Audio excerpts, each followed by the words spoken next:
Okay, if you're using the machine in automatic and it won't position correctly, we'll go to automatic now. Make sure the machine is referenced, so it's at its reference position. This needs to be done.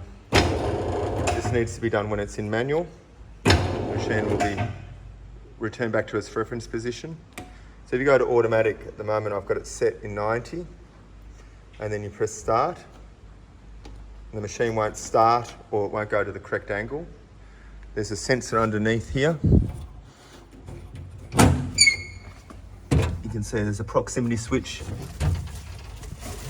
here, and that needs to be in line with these holes underneath here. So it needs to be centralized to that position.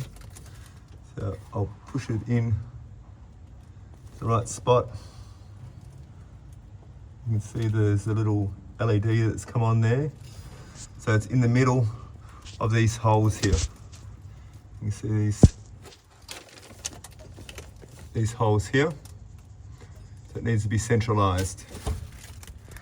So now that it's in the right position, so there's a bolt here to tighten it up so it won't move out of its location again.